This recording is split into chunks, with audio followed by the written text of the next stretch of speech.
All right, so we're here with Ron Butler, one of the OGs in the Canadian real estate and particularly the mortgage market. Ron, for those of you who aren't familiar, obviously you're very active on Twitter. We'll be posting this here on the YouTube channel.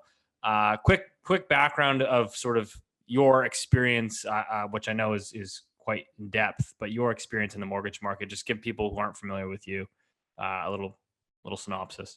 So Butler Mortgage, I've been doing this for about 25 years, two sons in the business. They've been doing it for over a decade, long established, high volume mortgage brokerage. We operate in three provinces, British Columbia, Alberta, and Ontario.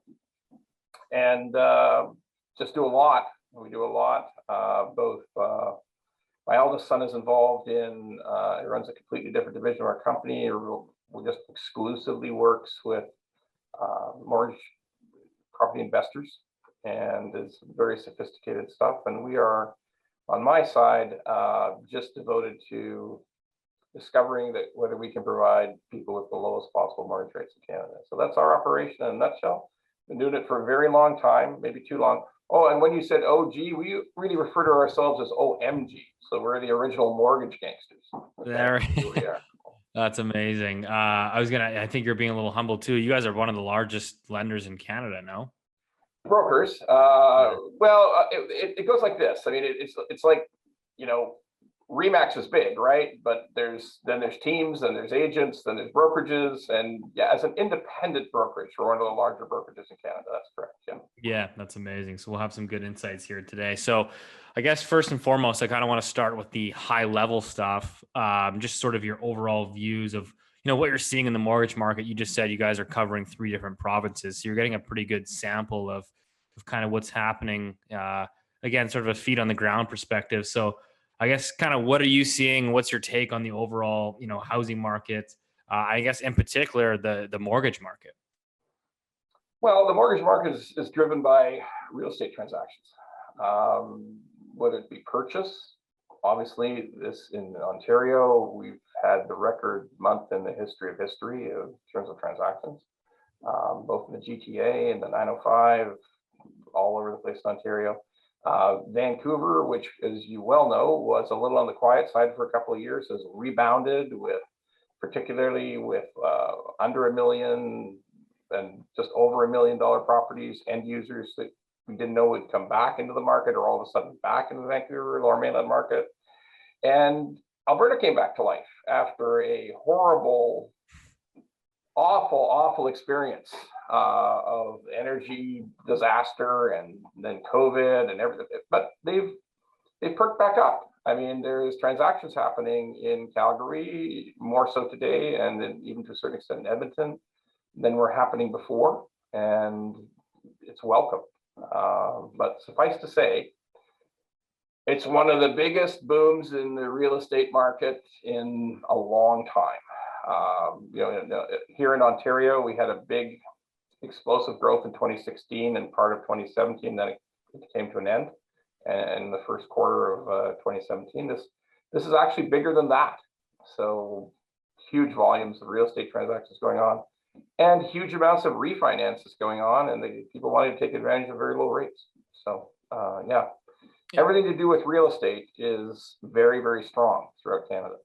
Yeah, so I was going to ask you a little bit about that, just in terms of, I remember having a conversation, you and I, kind of at the onset of the pandemic, of how things were going to play out and pontificating. And I think one of the concerns was initially, the banks, you would think normally, in a recession, particularly when you have the, largest employment shock we've ever seen, that, credit would get pretty tight. Banks would really start vetting, people's employment situation. And they kind of did. And now we're, obviously we got a huge boom, right? I mean, you don't get a boom without the banks lending money. So can you say anything in particular? Like, how are the banks looking at files these days? And like, how are you finding it? Like, is it easy to get a mortgage? Is it hard to get? Because I mean, we're running, last I checked, we have mortgage credit growth running at 10-year highs. So the banks certainly seem to be lending money, but what's been your experience on the lending side? Well, your description is very accurate. The banks in the initial shock of COVID were incredibly careful, cautious, just worked employment into the ground, very, very concerned. And as we both know, once we got into the summer months of last year, real estate went on a tear. And the banks realized that something we may have forgotten about already, that the mortgage deferral process did them a great favor, a huge favor. The government's cooperation in terms of supporting 6-month mortgage deferral took all the stress off them. I mean, they had a government approved program that allowed them to take people who were in the deepest part of the emergency and put them into a deferral process that did not impact their balance sheet. We also have to remember that the Bank of Canada flooded the big banks with money. They took securities of different kinds off their books in a balance sheet swap and flooded them with cash. And I would have to say that those moves were all very smart. Like, if you stop and think about mortgage deferral, it's the only thing that didn't cost us money. Like, honestly, it's literally the only thing that didn't cost the Canadian taxpayer, because we're all going to pay eventually. You know, we ran a 300 plus, $350 billion deficit last year. We're going to run another one this year. Ridiculous levels of spending. Somebody's going to have to pay someday. But the deferral program cost nothing, absolutely nothing, because the consumer just had the deferred interest packed back onto the other side of their mortgage. And we're at a point right now where 97% of all of them are back. I mean, it just worked. So, and when I look back on it, I could say that a couple of the government moves were wise and fast and worked out well for the mortgage market, which in turn stabilized the real estate market. And once people came to the conclusion through all different kinds of stimulus that this was going to be a good time to buy homes. And I think we can just sum that up really simply. No one wants to be isolated in a 500 square foot condo in a tower. So there's motivation to go out and find a different kind of place to live. Extreme motivation. Because let's face it, for some of those people in downtown Toronto, downtown Vancouver, living in condo towers, they only actually slept there. They didn't do anything but sleep there. They didn't cook a meal there. They didn't see their friends there. They saw their friends in the bars and cafes and coffee shops all around their location, and they ate out every night, and they worked long hours at their, where they could walk or take public transit to their works, and they had a different lifestyle. But when you locked two people up, if you locked a couple up in 500 square foot condo, they made a fast decision to get the hell out of there and get into at least a townhouse. So we just got to get out of here. We have to get out of here. Okay. What a tremendous stimulus for real estate. I mean, that's just a fact. Yeah, I think that's the thing, is what I have said to people recently, because everyone's saying, well, we gotta slow the brakes here. We gotta hammer the housing market. It's going too fast, too quick. And I certainly agree with that. But I think at the same time, it's like, well, we're also dealing with, yes, we have an excess amount of liquidity, I would argue.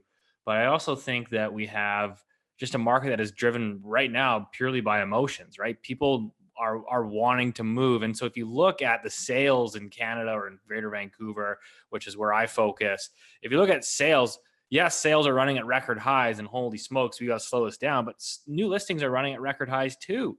So you've got just people that just genuinely want to move. And you can see it even in the rental market. You've got massive amounts of turnover because everybody's kind of reevaluating their living situation, saying, well, why am I living, 3 minutes from the office if I don't need to go to the office? And so people are just moving. And so a lot of this activity, I think, is just a result of, human emotions. Well, one of the things that, bankers talk to us about and other industry professionals talk to us about is that there is a concern about legitimate pull forward, that we've had people who might really only have purchased that home and were thinking about purchasing a home in 2022 or 2023. And it's all been accelerated into 2020 and this part of 2021. So pull forward is great, except it distorts markets, just as we've observed. But let's face facts. There's one thing that none of us can deny. If in parts of the GTA, we've had increases in excess of 30% in 12 months on the price of single family homes. and they're in odd places. Like there's a little bedroom community called Guelph to the west of Toronto, and prices are up almost 40% in that place.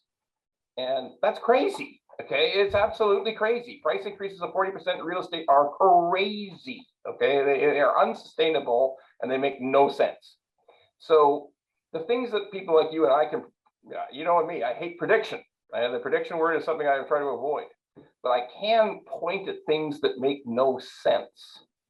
And if one bedroom community, Guelph, or let's say North Pickering, or no, these are places that are east, or there's a town where GM used to build cars, and they may build a few cars there again someday, called Oshawa. Now, I got nothing bad to say against Oshawa, except that if I'm telling the truth, I would never live there in my life. Okay, like literally, I know many people would never live in Oshawa. The price of homes in Oshawa is up 40%, and people are bidding on 800 square foot bungalows. Now, one important thing about Oshawa is, if you ever planned on seeing a Blue Jays game or a Maple Leafs game, you better think twice if you live in Oshawa. Like, you are literally never going to make the decision to go downtown and do anything. Go downtown, you know, it's basically the same as if you lived in Hope and you thought, I want to go see a Canucks game. Okay, it literally is crazy. Like, it's crazy. The whole idea is nuts. So the idea that those prices are up. Oh, by the way, Oshawa also has the wonderful additional benefit of having the highest property taxes in the province. Okay, like literally no one has higher property taxes than Oshawa. They're the highest. Whatever reason, they just are. So here's all these people buying it at exorbitant prices in this town that you can never really think about going downtown to attend any sort of community event or sporting event or all the benefits of living in a big city you can't use in Oshawa, and yet you've driven the prices up to big city prices. It's, again, it's not prediction, it's observation.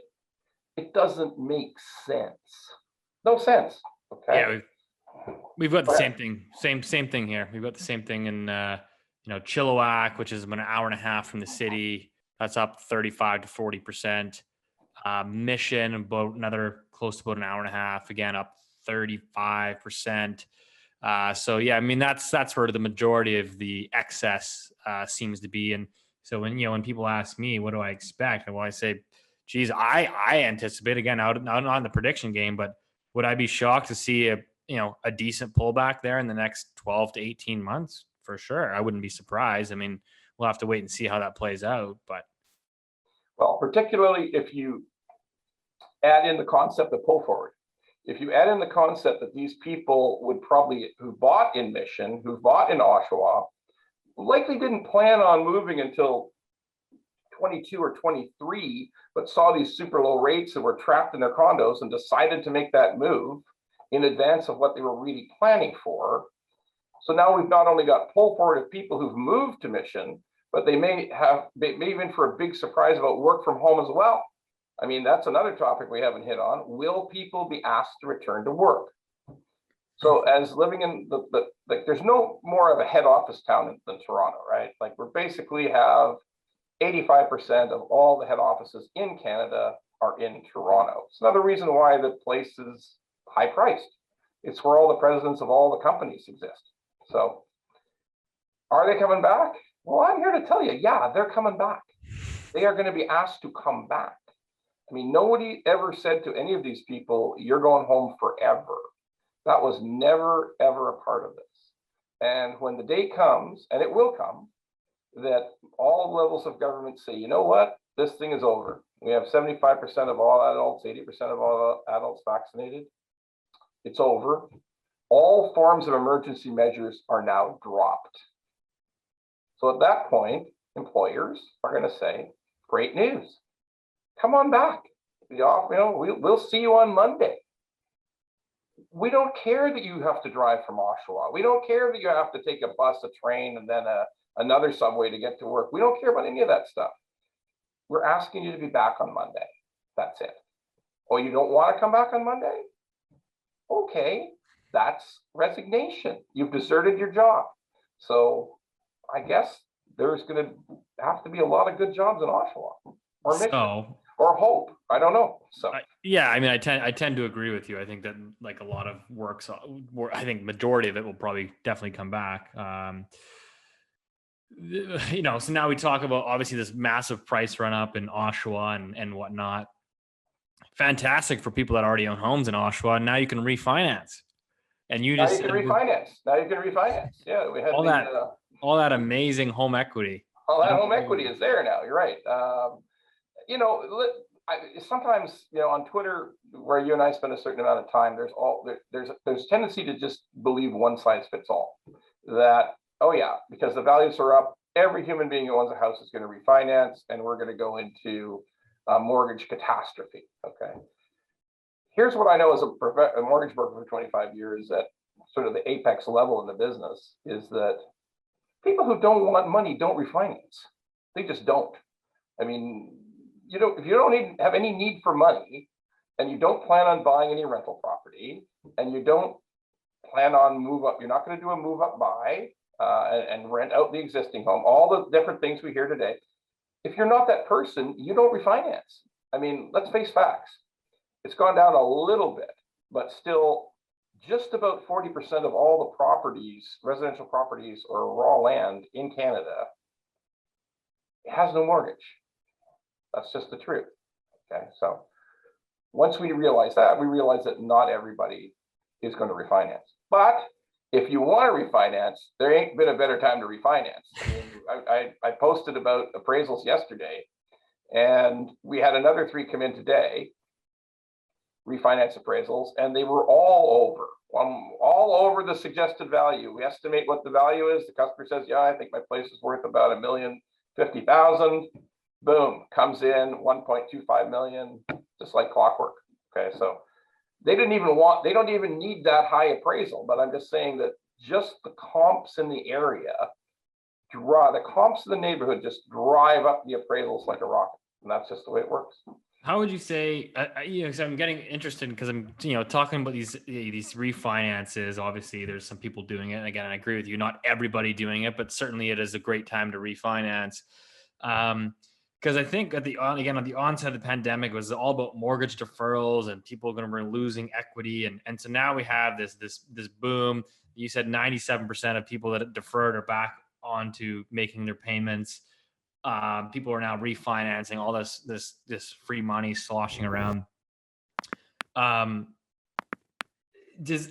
you have a view on what like the foreclosures are going to look like? Do you foresee like a rise in delinquencies in 6 to 12 months, or is it like, are we going back to new lows in terms of like, I'm just curious what do you see the pipeline? Cause like I remember talking to someone here in Vancouver, and he does a lot of, as a realtor, he does a lot of foreclosure business here. He's been doing it for 20 years. And, I remember talking to him a couple months ago, and I said, oh, you must be kind of gearing up to be pretty busy on the foreclosure side. Like that's your bread and butter. And he goes, no. Like he was telling me that the pipeline for foreclosures was quite thin, that everybody seemed to be, he was telling me stories about people, that had mortgages with private lenders, for example, or alt lenders were refinancing actually with the big banks. And I don't know if is that something that you're experiencing, or what's your take on that? Yeah, one of the things that's happened is that the expansion of home values, like rising home values, may allow you to fit in a whole different program.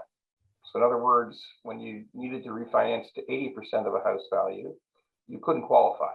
You had to go with a private lender or an alternative lender, something of that nature. But you all of a sudden fit into a program for 60% loan to value. So there's that. Another big issue with any kind of foreclosure or power sale business right now is the courts have been effectively closed in the country for a full year. They're just coming back to life at a snail's pace in the last 5 months, 6 months. And what I mean is that they were slow before, but this is ridiculous. And here's something to consider.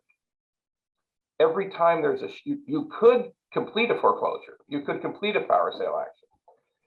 Every time you hear about a closure or a gray zone or a red zone, or I don't know what you call it in BC, because there's a million different descriptions, triple red, I don't know, it's crazy. But the reality is that the sheriffs, the people who actually do the enforcement, do the evictions, all stop working when there's any sort of a shutdown. And sometimes they weren't working. Even they said, well, we don't feel comfortable going in the houses. So part of the slowdown in foreclosure and power of sale activity is you just can't get it done. And in the meantime, the people who were worried, who were in the process of losing their home, suddenly discovered that the house price went up, so we might as well sell it anyway. And that's the end of that action. If we sell it, we're going to pocket $250,000. We thought we were going to get nothing. Now we're going to get $250,000. Let's sell it, or let's refinance.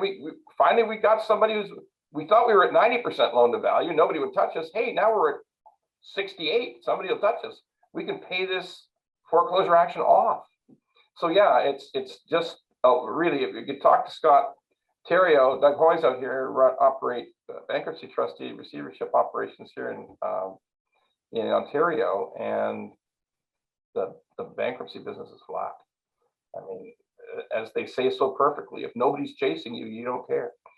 So that's the same is true for foreclosure business. But now your question was, what's going to happen? Okay, that's a great question. What's going to happen? Here's what we know about what happens when there's a shift, because we can just translate ourselves back into the second quarter of 2017 in Ontario. Second quarter of 2017, the big 30% run up stopped. They brought in some foreign buyers taxes. They really weren't that onerous. They're nowhere near as onerous as British Columbia. They brought in just a few actions that curbed speculation in Ontario in 2017. And the market, which was overinflated, just felt that pinprick, that just everything went out of it. All the air went out of the marketplace, and the prices I think you'd agree with me, Steve, that there's no such thing as just market plateau in our business. Like, prices are either going up or they're going down. They may be plateaued for a short period of time, but they don't plateau for a long period of time. There's always a sense of where the market is going. So the minute it starts to drop, and that creates havoc in both the mortgage space and the real estate side. Deals that were done firm don't close, because all of a sudden the client says, you know what, I think the value has dropped for what I bought at the top. I've got 60-day closing. Over the course of the last 60 days, I think my price has fallen every day, and I'm not going to close. We had a raft of those in second quarter 2017.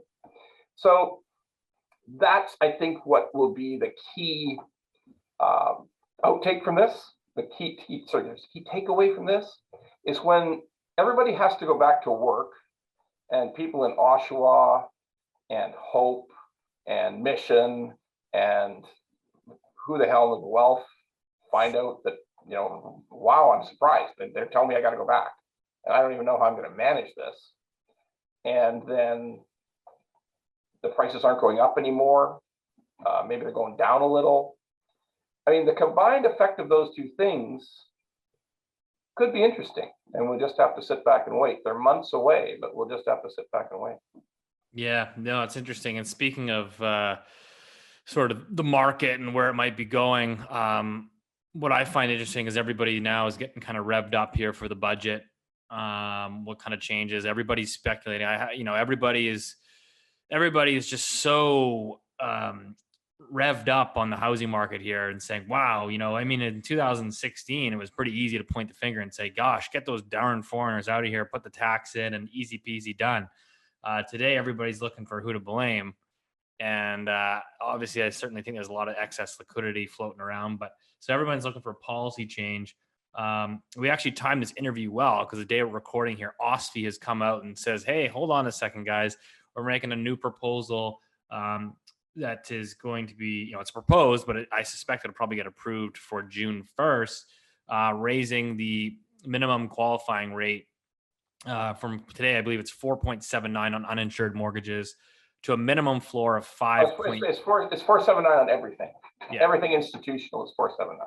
So 479, they're going to jack it up to 5.25. And from my understanding, talking to one of my lenders here in BC, it equates to roughly a 4 to 5% decline in borrowing power. Well, 4.3, yeah. That's correct. Well, you're gonna see. That's why we got you on. Do you have any thoughts on this stress test change? First of all, in terms of the market, do you think it's the right move? Because I just want to get a little bit into the policy. I don't want to get overly political. Sure. No need to get political. This is just understand how the regulator works. The regulator work is they are seconded to the Department of Finance. So this is nothing that the Minister of Finance knew this was going to happen. It's as simple as that, rightly or wrongly. I mean, we talked about people are keyed up about the budget, that something has to give. Well, maybe this is the little step. Maybe this, because I talked about this weeks and months ago. I said the idea that there's going to be a capital gains tax on primary residences is much less likely than the simple things, like the simple politically expedient things that people don't care about, like just change mortgage rules, just change rules. It's the easiest way to start to slow that overheated real estate market. I mean, that's simple stuff. So it's happened. As of today, it happened. So we're going to see an increase that's going to reduce purchasing power by, like I said, a little over 4%, bearing in mind that it's really only a hard stop on government insured mortgages. CMHC insured mortgages, mortgages through Sagen or Canada Guarantee that require mortgage default insurance. It's a hard stop on them. You have to use that number. You cannot process the file without that number. You have to inject it into your calculation. So it's a hard stop. But always remember, on the bank's own book of business, they can make ratio exceptions. And the ratio exceptions come right into this. We're going to stop calling it the stress test, because it ain't a stress test anymore. The idea of a stress test was, we got to try to make sure that when 5 years comes, that you won't be shocked by the new interest rate. Well, all that bullshit's gone out the window. I mean, that's just crazy talk now. Okay, when is the rate going to be 5.25%? That's going to be just about a month past never. Okay, like it's never going to happen. All right, not in the next 5 years. It's just a joke. So let's just call it the qualifying rate, or we'll call it the slow down the real estate market rate. Let's rename it to something that makes sense. Okay, so this is not a bad decision. This is a small move. Just again, I think you might find just moves the test. Is there a couple of small things we can do to just take the air out of this? And obviously, this is a start. And it's a pretty harmless start. It's not a tax. It's not a major shift. It's not going to, I can tell you some bad things it does, but everybody's going to talk about the bad things later. It's just a little bit of a break on the real estate market. Yeah. So again, just to clarify for the listeners that don't quite understand everything. So the insured mortgage market, which is less than 20% down, which means you need default insurance either through CMHC. Under $1 million. Under $1 million. Okay. Under $1 million. You always had a stress test, and it was 4.79%. Yeah. And the uninsured was always as well. It was 4.79%. Correct. But OSFI is saying, okay, well now for the uninsured, meaning you're putting down more than 20%, your purchase price can also be over $1 million. You're going to have to qualify at a minimum of 5.25. So that will, again, reduce, as Ron says, reduce your purchasing power, your borrowing power by 4.3%. So potentially pulling some of the air out of the housing market through that lever. Now, one thing I want to touch on is, first of all, you're talking about the stress test, and I think we talked about this on Twitter as well. Are banks able to skirt around some of the stress testing? So, from what I understand, we were talking this on Twitter, is that you had mentioned that the banks are allowed to take a certain percentage of their mortgage portfolio, and it doesn't have to necessarily be stress tested. Can you comment on that? Sure. The banks have a whole series of rules. That by the way, this change was made by the regulators, called the Office of Superintendent of Financial Institutions, OSFI. Okay, so it would fall directly under the Department of Finance. So OSFI scrutinizes all the bank's activities, not just mortgages, but all forms of commercial lending, deposit taking. They are the regulator of the banks and also of the insurers, like the mortgage insurers, like CMHC, Sagen, Canada Guarantee. So they have a lot of control over lending in this country, and so they should. There's got to be somebody in charge of it, keep an eye on it. But they look at all aspects of the lending, every single bit of it. They go right down into credit card lending. So they're in charge. And the idea here is that we're going to audit, we're going to study, we're going to worry about things that are happening in the marketplace and take actions to try to deal with them. That's their portfolio. That's what they're supposed to do with OSFI. So this is a way to slow down, but it's only a hard stop for those insured mortgages, those high ratio insured mortgages you talked about. Banks are allowed discretion on 15% of their lending portfolio.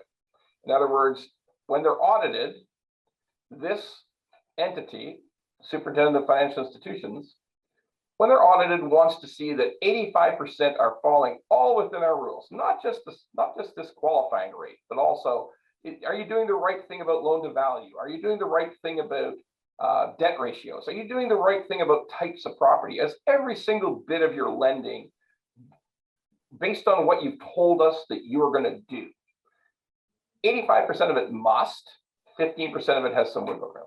So they always have an option to approve a mortgage that's not perfectly within their guidelines. Now, all that being said, I want to make this really clear because I deal with banks every day, every single day. There is no pushover. No bank is a pushover. Okay, bad credit's not getting mortgages. The old myth about bad paper, people are making up their own employment letters with crayons and a piece of paper and getting mortgages approved, all untrue. Banks are damn careful. They're damn careful what they do. They have zero interest in underwriting bad loans, and I have to emphasize that, no interest. But if the debt ratios are a little bit out on a 25-year client of the bank who's only looking at a purchase where they only want a 25% loan to value mortgage, the bank ain't going to turn them down as long as everything else makes sense. And nor should they. Nor should someone who's got all kinds of capital assets and just chooses to have a mortgage because it's the right financial planning for them. It doesn't make sense to say, no, you missed by that little bit, you missed by this much, and therefore you can't have a mortgage. I don't blame any bank for that. But take my word for it. Banks are careful. Banks are very careful. They are. No, that makes sense.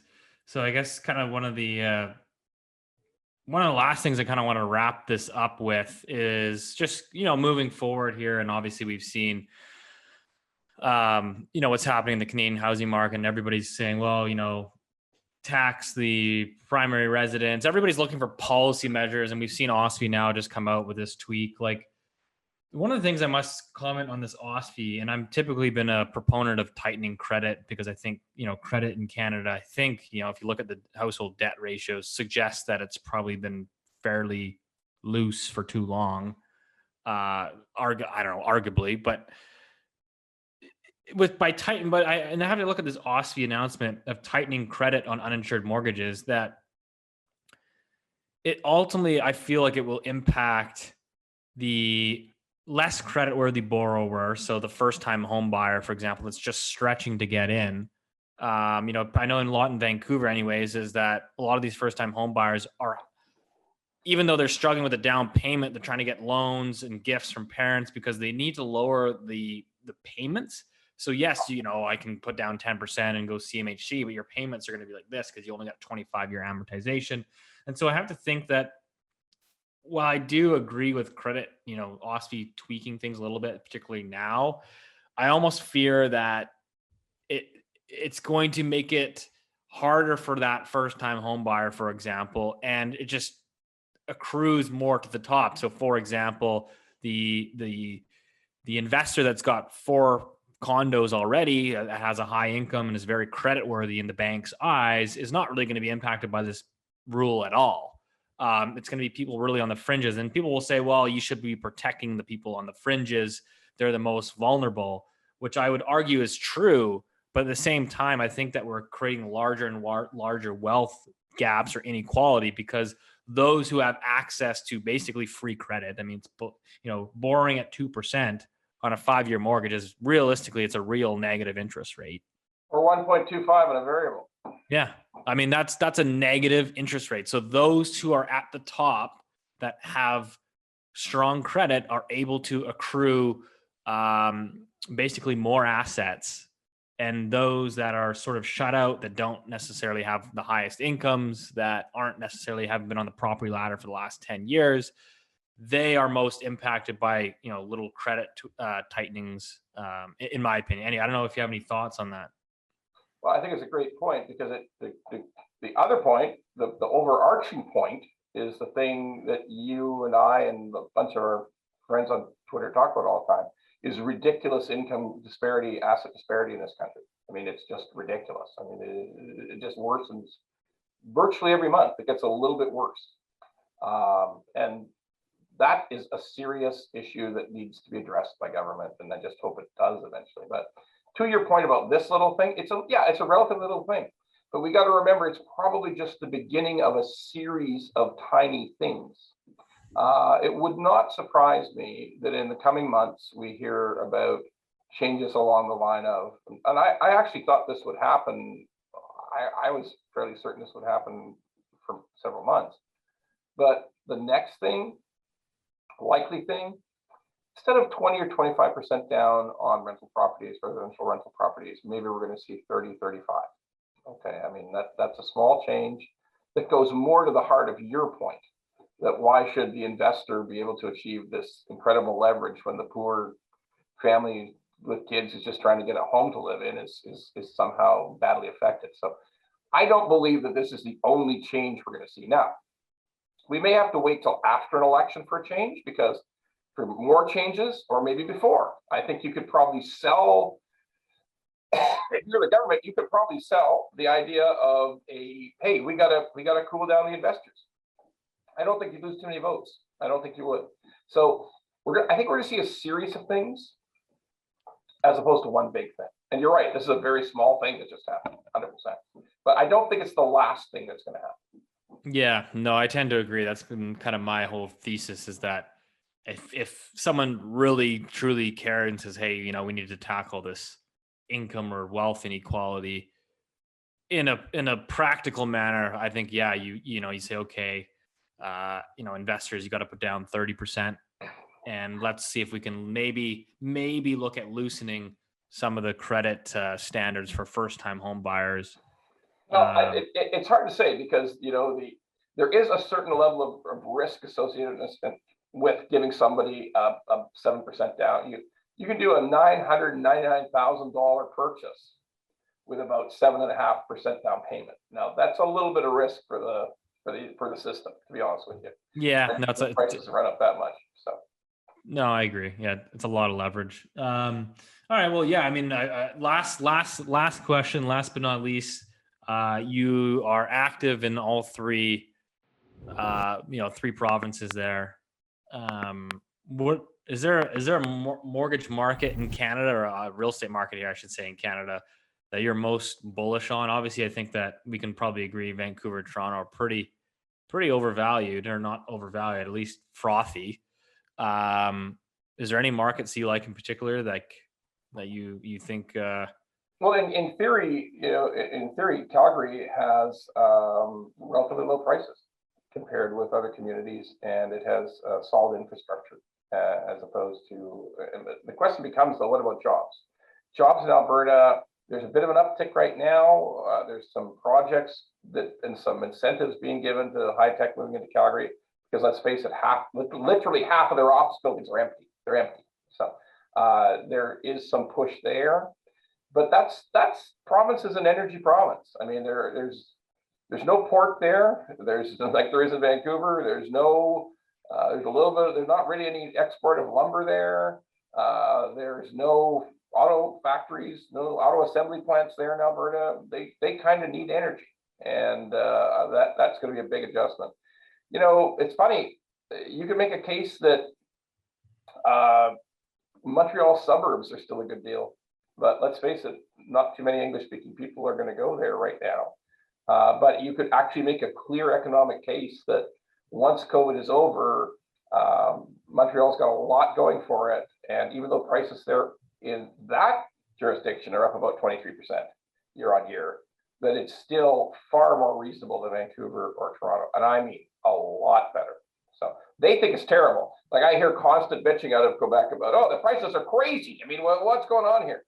Well, they're still half price versus Toronto, so it's maybe not that bad right now. So those are some of the comparisons that we see.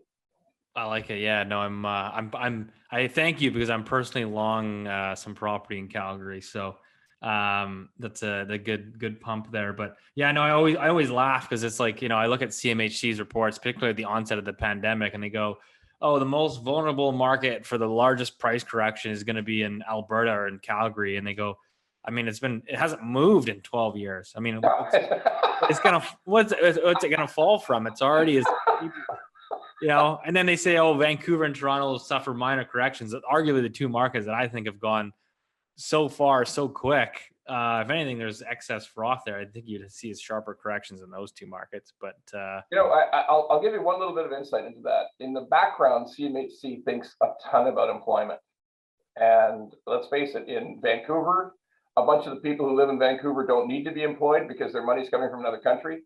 And in Toronto, there's a shit ton of jobs. There just is. There's lots going on here. And it's reasonable to say, and you and I have discussed it on Twitter before, it's reasonable to say that there may be a moment in time when we actually start to price out new immigrants coming to these cities, and they may indeed end up in Calgary. That's not impossible, because there's a certain point where you have to say, well, I'm not going to buy a $1.2 million house. I just got here 3 years ago. Like, there's got to be another answer. But really, from an employment standpoint, or from a attractiveness to people from other countries standpoint, Vancouver, these are two strong markets, but way overpriced. I mean, I'd say the same thing on Twitter at least every week.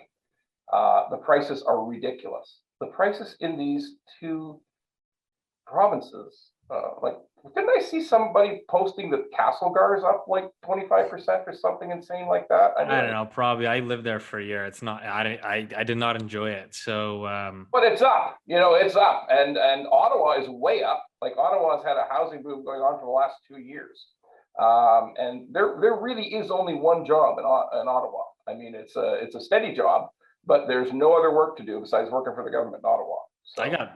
I got reporters DMing me in Ottawa, showing me all these houses in Ottawa going for $1 million.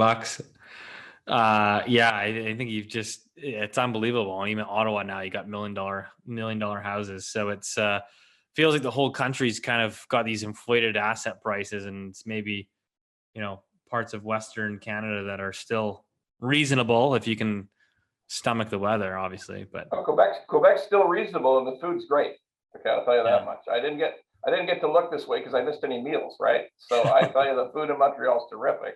It's a great place to live. I lived there for a year and a half. It's a terrific place.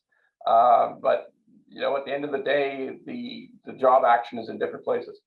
We will see something. It's not prediction. It's analysis. Mm-hmm. You can't run prices up 25, 30% in there. You could do so in stocks and equities. You could do all those kind of things in these very liquid products. But when you run prices up on a pretty, as well as I do from your experience in real estate, it's a glacial pace, really, that it moves at. I mean, if you want to get rid of a house and the market's not with you, you're not going to snap your fingers and sell the house. I mean, there's some friction there. So we have to recognize that when prices go up 25%, in a marketplace where you live in your investment, it's not likely it's going to continue for another 12 months.